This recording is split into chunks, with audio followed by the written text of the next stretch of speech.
That was gonna happen. You could tell. You could clearly. I don't know what it is with me, but you can just feel the vibe. I feel the tension and the vibe of a fighter, and I felt Corolla, like his heart was racing. He didn't want that fight. He didn't want to do it. Gio, is there any chance with all this talk of other stuff that you're overlooking your upcoming fight? No. I still have April 20th on mine. You know, none of this. All this would be a race if we don't do what we have to do April 20th. I already know that. You know, so it's not overlooking the opponent that I'm facing. I know that he's definitely going to come out there and try to win and look outstanding and things like that. His only 2 losses have been by majority decision or a split decision. He's never been dropped, or well, probably been dropped. I don't know. But he's never been knocked out, obviously. So come April 20th, it motivates me, you know. So if he's doing good, I want to do great, and that's what we're going to do. Teofimo, se habla a nivel mundial de tu pelea. No quiere platicar con nosotros Teofimo Lopez. Vamos a respetarlo. Dice que no quiere hablar con nosotros. Bueno, lo respetamos, pero no quiere platicar con nosotros Teofimo Lopez esta noche. Teofimo, do you need to get a KO in your fight to really kind of, or at least for yourself? I mean, like you said, you don't think the guy's been knocked down, never been KO'd. Do you want that for yourself, just to kind of get that little exclamation point? You know, the thing is that styles make fights. Why does everybody want to see me and Loma? And Loma doesn't want to see the fight because he's like, who has he fought and everything like that. But why do you guys want to see the fight? Because styles makes fights. They see a person that's explosive, young, hungry, everything. People think Loma's still there, in his prime, young, hungry, right there, right? Explosive. So when you put that all together, it's a super mega fight. That's what it is. So like, you know, he could get mad or whatever. I probably asked him questions of Teofimo or whatever it is and who he wants to fight next. And of course he's going to say Mikey Garcia. But is Mikey really going to go down to 135? It's all for show, man. That's why I didn't watch the fight. That's why, because it's all bullshit. I don't believe anything this guy says. Yeah, man. Y'all can try to convince me to show like he's pound for pound, but man, I really don't, guys. I really don't. No fighter is like me. They ain't doing it like me. Without a belt, and I'm still up in the charts. I'm not trying to be no type of hype. Ain't no hype though, because I'm backing it up. I'm trying to fight the best of the best, but you guys don't know the back end of everything. These matchmakers are having trouble trying to find fighters for me. These guys that are Jose Pedraza, whatever it is, big names don't want to fight us. They don't want it. They do not want to fight us. So that's not my issue. That's not my fault. They just don't. They just know. When you see a real fighter that's dangerous, that could be like, what if? They're not gonna take it. Bob said that. But that's the only thing I probably would blame Floyd for, is that. No matter what Floyd did, he did great in the sport of boxing, but he hurt the business side of it because now all these guys are just like money, you know? And let me choose and pick who I want to fight. So they say I'm cherry picking. I'm not here like, oh, I want to fight this dude. I didn't pick that. Top Rank just throws them right at me. They know I'm gonna accept any fight. They had problems this time around to find an opponent. It took them probably like close to a month to find somebody finally, and that was this guy, Edis Tatley, and that's just another victim that I'm gonna take out. Bob said that Loma's in his prime right now, and he said that you're approaching your prime. Do you feel that you are? I'm not in my prime. Hell no. I got many more years till I get into my prime, and you guys will see that. You know, I'm young. I'm 21, and everything. The only thing that's different now is just that my body's growing. Obviously, like that's the thing. Like when Bob said, and he'll do it, you know, because I said no. I don't know.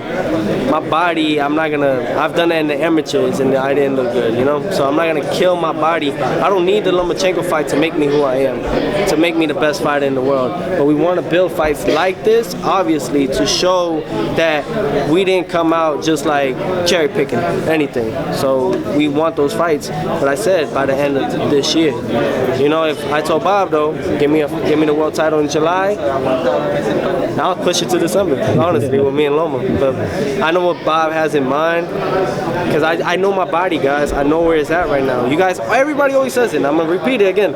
Everybody says you're a big 135 pounder, because it's true. I'm already almost at I'm at a thin line right now to shoot at 140, so I have to be real careful. I'm at 144 right now, so I got 9 pounds to drop, and we fight next week. Teofimo, have you sparred anyone that you can compare to Lomachenko? Rigondeaux had a little bit, and that was I was 16, and he was, you know, I was 16. I'm about to be 22, so about 6 years ago. So only guy that I could really kind of think of. But yeah, you know, has Loma fought anybody like me? No. So it's vice versa. It goes both ways. That's why people want to see this fight. He can get mad all he wants. Good. Get mad. Get mad. That's why you had me to go in a different hotel, because you didn't want to see me. With stuff like that, does that tell you anything? Does that kind of give like mental edge to you? Whether he's ignored or anything like that, I don't care for it, guys. If anything, that's the shit he don't understand. Like, when it's all said and done, like, he's gonna end up realizing he's gonna need me. Because he wants to cash out, he's gonna end up needing me more than I don't need a Lomachenko fight to make me a super mega fight. It's talking about next week, man. Fighting back home in New York, man. Yeah. At the Garden, big room. You know, there's gonna be a lot of folks there. You know, you're gaining that New York support. People are finally, you know, really like understanding what you got going on. Does that feel like extra? Like, do you have like extra motivation and going into this fight, and you know, does it feel that much better? You know, this time around because the stage is that much bigger. Every time that'll be my 3rd time fighting at the big room. I fought twice in the little room, so in altogether in total 5 fights at the Madison Square Garden, and it's the Mecca of boxing. So yeah, the magnitude of it all, man, and going down that alley before you get into the ring, everything, all hearing all the crowd scream and everything, picking the right song for everybody to get pumped. That's the type of fighter I am, because I love to entertain. I love all that. I'm an attention whore, let's just say. That's what it is. I'm an attention whore. I love it. So, and it's not even like, that's the thing, like people get confused that they think that I'm just doing it just for a hype or anything. No. But what I do, I love to show off. That's the thing. I love to show off, and that's what I always do, man. I had that in the amateurs, but the judges hated me for it and everything.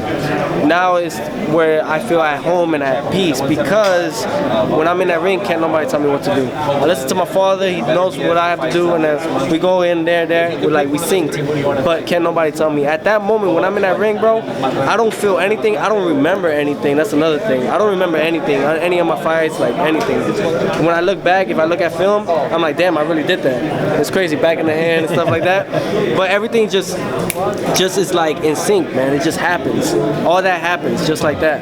And when I'm in there, man, I honestly feel like God is with me, always protecting me and making sure I'm okay. You know, to live another day, man. Teofimo, I'm sorry if this question was asked. Hey Fight fans, it's Michelle Joy Phelps. If you haven't already subscribed to my YouTube channel, make sure you go ahead and do so by clicking this icon right here and hit the bell button so you can get notified every time we upload a new video. And we also have a free app available on iTunes and Google Play, so make sure you go and download that. Bye Fight fans.